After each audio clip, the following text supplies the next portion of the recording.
Good morning student. तो अपन पढ़ रहे थे प्राणियों के कल्चर के बारे में, प्राणियों का संवर्धन किस प्रकार से किया जाता है एंड कैसे अपन उनका संवर्धन करके अपना आर्थिक लाभ अपन प्राप्त कर सकते हैं, किस प्रकार से प्राणी अपने इकोनॉमिक इम्पोर्टेंस में अपना योगदान देते हैं। ये जो था अपन अपने चैप्टर के अंदर पढ़ रहे थे, जिसमें 4-5 अपने टॉपिक दे रखे हैं पूरे लेसन के अंदर। तो अभी तक अपन किन किन टॉपिक के ऊपर डिस्कस कर चुके हैं। सबसे पहले अपन कुक्कुट पालन के ऊपर डिस्कस किया था एंड उसके बाद में अपन ने फिश कल्चर, जो अपनी मछलियों का जो कल्चर था, मछलियों के संवर्धन के बारे में स्टडी किया था एंड उसके बाद में जो अपना 3rd नंबर का जो टॉपिक था वो एपीकल्चर और बी कीपिंग के ऊपर था। ठीक है, मधुमक्खियों का पालन किस प्रकार से किया जाता है। अब अपने इस लेसन को कंटिन्यू करते हुए अपन अपना 4th जो टॉपिक है वो स्टार्ट करते हैं। और वो कौन सा टॉपिक है? रेशम कीट पालन, या फिर जिसको सेरीकल्चर भी बोला जाता है। ठीक है, रेशम कीट पालन क्या होता है? रेशम के कीट का पालन पोषण करके रेशम प्राप्त करने की जो विधि होती है ना, वही होती है रेशम कीट पालन या फिर सेरीकल्चर। ठीक है, सेरीकल्चर में या तो आपसे रेशम कीट पालन डायरेक्ट पूछेंगे या फिर आपसे ये पूछेंगे कि सेरीकल्चर क्या होता है। तो सेरीकल्चर क्या होता है? व्यापारिक दृष्टि से रेशम के कीट का पालन पोषण करके कच्चा रेशम अपन जो प्राप्त करते हैं उसको क्या बोला जाता है? उसको सेरीकल्चर बोला जाता है। सबसे पहले रेशम का कीट किसने प्राप्त किया था? कैसे पता चला कि रेशम के कीट से अपने को रेशम प्राप्त होता है? इस पॉइंट पर अपन डिस्कस करें तो सबसे पहले काफी टाइम पहले से चीन जो है, चीन में रेशम के कीट का पालन काफी टाइम पहले से किया जा रहा है। चीन की एक महारानी थी लुडजू, उसको श्रेय जाता है रेशम की खोज का। क्यों जाता है? क्योंकि जो चीन की महारानी थी उससे क्या हुआ कि बाय मिस्टेक, ये मान लीजिए गलती से, जो कोकून होता है रेशम के कीट का, जब अपन लाइफ साइकिल की स्टडी करेंगे, उसके जीवन चक्र के बारे में पढ़ेंगे, तब आपको पता चलेगा कोकून क्या होता है। वो क्या हुआ, गर्म पानी में, उबलते हुए पानी में गिर गया। फिर उसने नेक्स्ट डे जब देखा तो उसने देखा कि पतला पतला कुछ रेशम सा उसको नजर आ रहा है।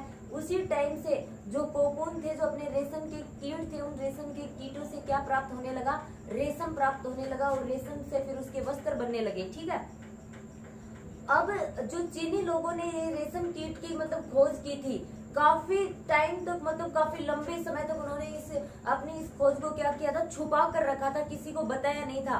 चीन ओनली, सिर्फ चीन में क्या किया जाता था? रेशम के कपड़े का ओनली चीन में क्या किया जाता था? रेशम के कीट से रेशम प्राप्त किया जाता था। बट जापान के महाराजा जो थे, उन्होंने एक बार क्या किया, अपने जो ये क्या बोलते हैं इनको, गुप्तचर वगैरह या फिर डिटेक्टिव, जो जासूस होते हैं, उन जासूसों को भेजा था चीन के अंदर। और वहां से फिर जापान से जब डिटेक्टिव जासूस वहां पर गए, उन जासूसों ने ये पता लगाया कि भी चीनी लोग जो हैं वो इस प्रकार रेशम के जो कीड़े होते हैं, रेशम के कीड़ों से रेशम प्राप्त करते हैं। ठीक है, तो उस टाइम जो जापान के लोग थे वो क्या करके आए? चीन से इन रेशम के कीड़ों को चुरा कर ले आए। ठीक है, तब जापान में भी क्या होने लगा? रेशम के जो अपने ये वस्त्र थे, ये बनाने की जो प्रोसेस थी वो वहां पर भी होने लगी। फिर धीरे धीरे ये जो पूरी प्रोसेस थी ये सभी जगह फैल गई। आज इंडिया के अंदर भी रेशम के कीट से रेशम प्राप्त किया जाता है एंड अच्छा खासा ये बिजनेस बन चुका है। व्यापारिक दृष्टि से बहुत ही महत्वपूर्ण होता है ये। ठीक है, ये तो हो गए रेशम के कीट का नॉर्मल इंट्रोडक्शन। अब अपन बात करते हैं रेशम के कीट की प्रमुख जातियां कौन कौन सी होती हैं। व्यापारिक दृष्टि से किस प्रकार के रेशम की जातियां जो होती हैं उनका कल्चर किया जाता है, उनका संवर्धन किया जाता है, उनसे क्या प्राप्त किया जाता है, उनसे विभिन्न प्रकार के जो रेशम होता है वो अपन प्राप्त करते हैं अलग अलग स्पीसीज के अकॉर्डिंग। तो अपन यहाँ पर डिस्कस करेंगे major species of silkworm. ठीक है, रेशम के कीट की मुख्य प्रजातियां। तो रेशम के कीट की मुख्य प्रजातियां 5 होती हैं। व्यापारिक दृष्टि से ये बहुत ही महत्वपूर्ण होती हैं। सबसे पहले अपनी आती है बॉम्बिक्स मोराई, बहुत ही इंपॉर्टेंट है ये बॉम्बिक्स मोराई। ठीक है, हर किसी को याद होना चाहिए। सबसे इंपॉर्टेंट स्पीसीज है सिल्क वॉर्म की, रेशम के कीट की। ठीक है, बॉम्बिक्स मोराई। सेकंड अपनी आती है एंथेरिया पेफिया। ओके, थर्ड अपनी आती है एंथेरिया ओस्मेनेसिस। फोर्थ अपनी है एस्कस रेसेनी एंड फिफ्थ अपनी है थायोपेलिया रिलीजियोसा। ठीक है, ये 5 जो अपनी स्पीसीज हैं सिल्क वॉर्म की, सिल्क के कीट की, बहुत ही इंपॉर्टेंट है, जिसमें सबसे इंपॉर्टेंट है अपनी बॉम्बिक्स मोराई। ओके, अब अपन आगे डिस्कस करेंगे जो अपनी बॉम्बिक्स मोराई या फिर अपनी जो ये 5 स्पीसीज है सिल्क वॉर्म की, इनसे किस प्रकार का रेशम जो होता है वो प्राप्त होता है। छोटे क्वेश्चन है, मैं आपसे फिर से इस चीज को रिपीट कर रही हूँ। या तो आपसे एग्जाम में ये पूछेंगे कि कौन सी 5 महत्वपूर्ण जातियां होती है रेशम के कीट की जिनका अपन पालन करते हैं, कल्चर करते हैं, तो आपको ये 5 नाम लिख के आने पड़ सकते हैं। या फिर आपसे क्वेश्चन घुमाकर ये पूछेंगे रेशम के कीट से किस प्रकार का रेशम प्राप्त किया जाता है। एस्कस रेसेनी जो सिल्क वॉर्म की जो जाति होती है, सिल्क वॉर्म की जो स्पीसीज होती है, उससे किस प्रकार का अपन क्या प्राप्त कर सकते हैं, रेशम प्राप्त कर सकते हैं, उसका नाम लिखिए। तो ये सारे के सारे नेम आपको याद रखने हैं। बॉम्बिक्स मोराई जो होता है उससे मलबरी सिल्क प्राप्त होता है। एंड सेकंड अपना एंथेरिया पेफिया जो होता है उससे टसर सिल्क प्राप्त होता है। एंड थर्ड एंथेरिया ओस्मेनेसिस जो होता है, अपनी थर्ड जाति जो होती है एंथेरिया ओस्मेनेसिस, उससे मूंगा सिल्क प्राप्त होता है। एंड फोर्थ जो अपनी स्पीसीज होती है एस्कस रेसेनी से एरी सिल्क प्राप्त होता है।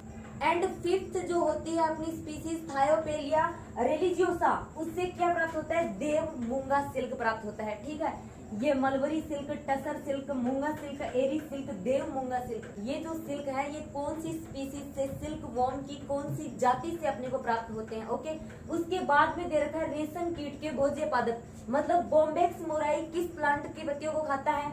एंड अपना एंथेरिया पोफिया जो होता है वो किसको खाता है। एंड अपना एंथेरिया ओस्मेनेसिस जो होता है वो किस प्लांट के ऊपर उसका कल्चर होता है, किस प्लांट के ऊपर उसका संवर्धन होता है। तो जो 5 की 5 स्पीसीज हम क्या आगे ये 5 के 5 क्या दे रखे हैं, पादप दे रखे हैं। तो अपना बॉम्बिक्स मोराई जो होता है वो सहतूत के पादप पर उसका कल्चर होता है, सहतूत के पादप की पत्तियों को खाता है, ये वहां पर उसका संवर्धन होता है। ठीक है, एंड नेक्स्ट अपना एंथेरिया पेफिया जो होता है उसका कल्चर कहाँ पर होता है, अर्जुन के प्लांट के ऊपर। एंड थर्ड एंथेरिया ओस्मेनेसिस जो अपनी स्पीसीज होती है वो कौन से प्लांट के ऊपर उसका कल्चर होता है, सोम। एंड फोर्थ जो अपनी एस्कस रेसेनी होती है उसका अरंडी के प्लांट के ऊपर। उसी प्रकार अपनी जो फिफ्थ स्पीसीज होती है थायोपेलिया रिलीजियोसा, वो किसके पेड़ के ऊपर, फाइकस का जो प्लांट होता है वहां पर उसका कल्चर होता है। तो या तो फिर आपसे डायरेक्ट क्वेश्चन ये भी पूछ सकते हैं कि जो सिल्क वॉर्म रेशम का जो अपना कीट होता है उसका संवर्धन कौन कौन से प्लांट्स पर होता है, उनके 5 प्लांट्स के नाम लिखिए। तो आपको ये लिख के आने हैं। ठीक है, स्पीसीज का नाम आपको पता होना चाहिए, कौन से प्रकार का सिल्क उनसे प्राप्त होता है ये आपको पता होना चाहिए, कौन से स्पीसीज का कल्चर कौन से प्लांट पे होता है ये आपको पता होना चाहिए। 5 की 5 चीजें इसमें इंपॉर्टेंट है। ये 5 की 5 जो मेजर स्पीसीज दी गई है अपने सिल्क वॉर्म की, ये बहुत ही इंपॉर्टेंट है। मैं एक बार फिर से रिपीट कर रही हूँ इस चीज को। ठीक है, अब ये तो हो गया अपना सिल्क वॉर्म की स्पीसीज के ऊपर डिस्कस। इसमें सबसे इम्पोर्टेंट जो है अपना ये बॉम्बेक्स मोराई है। इस बॉम्बेक्स मोराई को एक अलग नाम से भी जाना जाता है और वो नाम क्या है, मलबरी सिल्क सलब। ठीक है, इससे मलबरी सिल्क प्राप्त होता है, इसलिए इसको क्या बोलते हैं, मलबरी सिल्क सलब भी बोलते हैं। अब इस बॉम्बेक्स मोराई या मलबरी सिल्क सलब की अगर अपन जीवन चक्र की बात करें, इसकी लाइफ साइकिल पर अगर अपन डिस्कस करें तो अपना जो ये मलबरी सिल्क जो होता है ये क्या होता है, 4 से 5 सेंटीमीटर का होता है। इसकी एडल्ट की बात कर रहे हैं, जब ये वयस्क अवस्था में होता है तब ये 4 से 5 सेंटीमीटर लंबा होता है। इसका कलर जो होता है वो हल्का मतलब गंदा गंदा सा सफेद मटमेला सा कलर होता है इसका। एंड इसके लाइफ साइकिल की बात करें तो इसमें 4 अवस्थाएं पाई जाती है। 4 अवस्थाएं कौन सी, सबसे पहले अंडा, एग जिसको अपन बोलते हैं। सेकंड जो होती है वो अपनी लार्वा। थर्ड जो होती है वो अपनी प्यूपा। एंड फोर्थ स्टेज जो होती है वो अपनी कौन सी होती है, वयस्क एडल्ट अवस्था। ठीक है, egg, larva, pupa and adult, इन 4 अवस्थाओं से गुजरकर एक पूरा का पूरा जो रेशम कीट होता है उसका जीवन चक्र जो होता है वो कंप्लीट होता है। सबसे पहले क्या किया जाता है, जो अपनी मादा सिल्क वॉर्म होती है या फिर जो मादा बॉम्बेक्स मोराई होती है उसके द्वारा क्या किया जाता है, सहतूत का पेड़ जो होता है, सहतूत के पेड़ की पत्तियों के ऊपर क्या किए जाते हैं, 300 से 400 अंडे रोपित किए जाते हैं। फिर उन अंडों से क्या बनता है, उन अंडों से लार्वा बनता है। ठीक है, लार्वा एक मतलब पतले पतले कीड़े जैसी सी स्ट्रक्चर होती है लार्वा की। और अपना जो ये रेशम कीट का लार्वा होता है ना, इस रेशम कीट के लार्वा को एक नाम से और भी जानते हैं, कैटरपिलर। ठीक है, क्या बोलते हैं उसको, कैटरपिलर। तो आपसे पूछ सकते हैं रेशम कीट के लार्वा को किस नाम से जाना जाता है, तो रेशम कीट के लार्वा को कैटरपिलर के नाम से जाना जाता है। या फिर क्वेश्चन घुमा के पूछेंगे कैटरपिलर क्या होता है, तो कैटरपिलर जो होता है वो रेशम कीट का सिल्क वॉर्म का लार्वा अवस्था होती है। और अपने जो ये कैटरपिलर या जो लार्वा अवस्था होती है ना, इसमें क्या होता है, रेशम ग्रंथियों का निर्माण होता है। रेशम ग्रंथियां क्या होती है, रेशम ग्रंथियां लार ग्रंथियों का रूपांतरण होती हैं। ठीक है, इनमें रेशम ग्रंथियों का रूपांतरण रेशम ग्रंथियों का निर्माण होता है और ये रेशम ग्रंथियां लार ग्रंथियों का रूपांतरित रूप होती हैं। और अपने ये लार्वा अवस्था में, कैटरपिलर अवस्था में ये क्या करती हैं, ये सहतूत की पत्तियों को खाती रहती हैं। ठीक है, और जब ये पूर्ण रूप से विकसित हो जाती है, पूर्ण रूप से विकसित होने पर ये क्या करती है, खाना जो होता है वो खाना बंद कर देती है।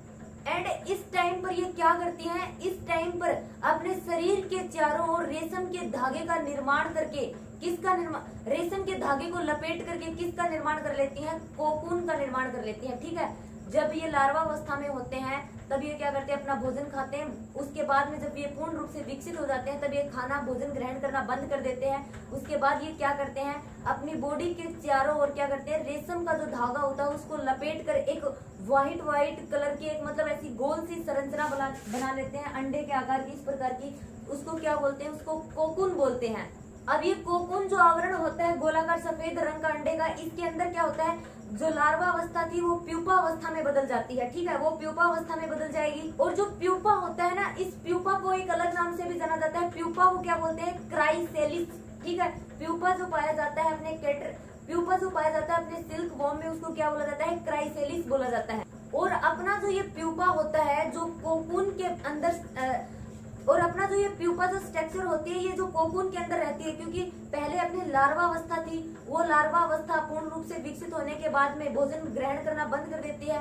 अपने बॉडी के चारों ओर क्या करती है, जो उसकी लाल ग्रंथियों की रूपांतरित जो रेशम ग्रंथियां होती है, उस रेशम ग्रंथियों के द्वारा क्या किया जाता है, एक स्राव, एक लिक्विड स्राव जो होता है वो स्रावित किया जाता है। और वो स्राव जो बाहर एनवायरमेंट में आता है तो सूख कर क्या कर लेता है, रेशम के धागे की स्ट्रक्चर बना लेता है। ठीक है, और वो जो आवरण बाहर बनता है उस आवरण को क्या बोला जाता है, कोकून बोला जाता है, जो गोलाकार अंडे की आकृति का होता है। उस कोकून के अंदर किसका निर्माण होता है, प्यूपा का निर्माण होता है।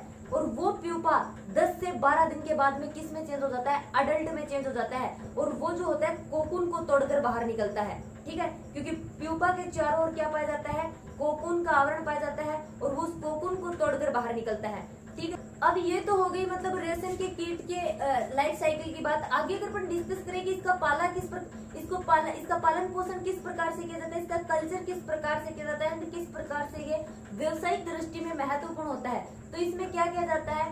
वैसे तो ये प्राकृतिक रूप से पाया जाता है, लेकिन जब अपन इसका कल्चर करते हैं क्या होता है कि मेनली जब ये लार्वा अवस्था में होता है, लार्वा अवस्था से फिर इसके चारों ओर क्या होता है, कोकून के आवरण का निर्माण हो जाता है। फिर ये नेचुरल रूप से क्या करता है, उस कोकून को तोड़कर बाहर निकलता है। जब ये नेचुरल रूप से उस कोकून को तोड़कर प्यूपा जो होता है वो अडल्ट में बदलकर बाहर निकलता है। वो जो अपना कोकून का बाहरी आवरण जो होता है, वो रेशम जो होता है वो अपने किसी भी काम का नहीं होता।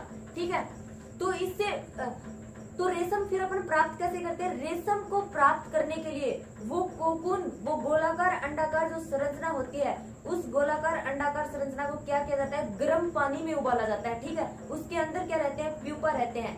उस कोकून के अंदर ही क्या कर दिया जाता है, वो जो अपने प्यूपा अवस्था है, जो एडल्ट अवस्था होती है रेशम कीट को, उसको उबलते हुए पानी में छोड़ दिया जाता है। तो जो वो अपने कीट जो होते हैं वो तो मर जाते हैं और रेशम जो होता है वो प्राप्त कर लिया जाता है। तो इसका व्यापारिक दृष्टि से किस प्रकार से यूज किया जाता है, इसका व्यापारिक दृष्टि से क्या किया जाता है कि काफी ज्यादा सहतूत के पेड़ लगाए जाते हैं भूमि में। फिर उसके बाद में क्या होता है, इनके पालन पोषण की कुछ अलग अलग ट्रे आती है, वो ट्रे लेनी होती है। उन ट्रे के अंदर क्या कर दिया जाता है, जो अपन ने सहतूत के पेड़ जो बोए थे, उस सहतूत के पेड़ की पत्तियों को तोड़कर फिर उस ट्रे में वहां पर क्या कर दिया जाता है, उनके जो अपने रेशम कीट के सिल्क वॉर्म के जो अंडे होते हैं, उन सिल्क वॉर्म के अंडों के साथ में सहतूत की पत्तियों को रखा जाता है। फिर वो अंडों से जब क्या होता है, वो अपने लार्वा अवस्था में आते हैं, तो फिर वो क्या करते हैं, उन सहतूत की पत्तियों को खाते हैं।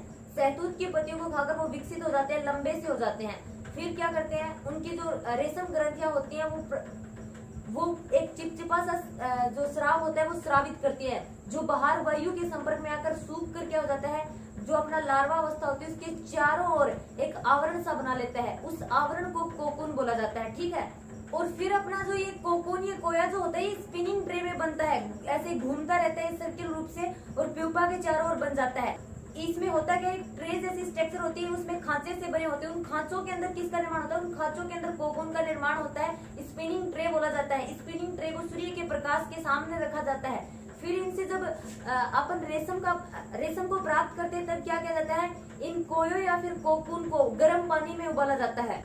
और ये जो कोकून होते हैं इनको मारा जाता है। कोकूनों को मारने की जो ये प्रोसेस होती है इसको क्या बोला जाता है, कोकूनों को मारने की प्रक्रिया को स्टेपलिंग बोला जाता है। और इनको उबालने के बाद में क्या किया जाता है, रेशम को उधेड़ा जाता है इनके ऊपर से, और कोकूनों के ऊपर से रेशम को घेरने की जो प्रक्रिया होती है इसको रीलिंग बोला जाता है। ठीक है, ये तो हो गया कि रेशम के कीट का पालन किस प्रकार से करते हैं, उनसे रेशम किस प्रकार से अपन प्राप्त कर सकते, अपने को रेशम प्राप्त होता है। इसके अलावा जो अपने ये सिल्क वॉर्म होते हैं, बॉम्बेक्स मोराई जो है, इसमें कुछ डिसीज, इसमें कुछ रोग भी हो जाते हैं, उनके ऊपर अगर अपन डिस्कस करें तो अपने जो रेशम के कीट होते हैं इनमें लगने वाला जो रोग होता है उसको पेब्राइन बोला जाता है। क्या बोला जाता है उसको? पेब्राइन। ये दो प्रकार का होता है ये पेब्राइन, एक तो वायरस पेब्राइन, एक प्रोटोजोआ पेब्राइन। इसमें अपना जो वायरस पेब्राइन जो होता है वो किसके द्वारा फैलता है? वो बोरेलिन बॉम्बिक्स के द्वारा फैलता है। ठीक है, बोरेलिन बॉम्बिक्स के द्वारा अपना वायरस पेब्राइन रोग होता है रेशम कीट सिल्क वॉर्म के अंदर। इस डिसीज में, इस रोग में क्या होता है, 8 से 10 दिन के अंदर लार्वा जो होते हैं वो मरने लगते हैं। ठीक है, लार्वा मरने लगेंगे तो फिर उसके चारों ओर रेशम का निर्माण नहीं होगा। तो अब इस डिसीज से बचने के लिए जो मरे हुए जो लार्वा होते हैं, उन मरे हुए लार्वाओं को स्वस्थ जो लार्वा है होते हैं उनसे अलग कर देना चाहिए। और जो अपन सेरिकल्चर में जो उपकरण यूज में लेते हैं उन उपकरणों को ट्राइक्लोरोएसिटिक एसिड से उनको धोना चाहिए, उपकरणों को बिल्कुल साफ करना चाहिए। उसके बाद में ही उन उपकरणों को, इन इंस्ट्रूमेंट्स को यूज में लेना चाहिए। अब अगर अपन बात करें प्रोटोजोआ पेब्राइन के ऊपर, तो ये प्रोटोजोआ पेब्राइन जो होता है वो किसकी वजह से फैलता है? नोजेमा बॉम्बिक्स की वजह से। ठीक है, नोजेमा बॉम्बिक्स जो प्रोटोजोआ होता है उसकी वजह से ये डिसीज होती है।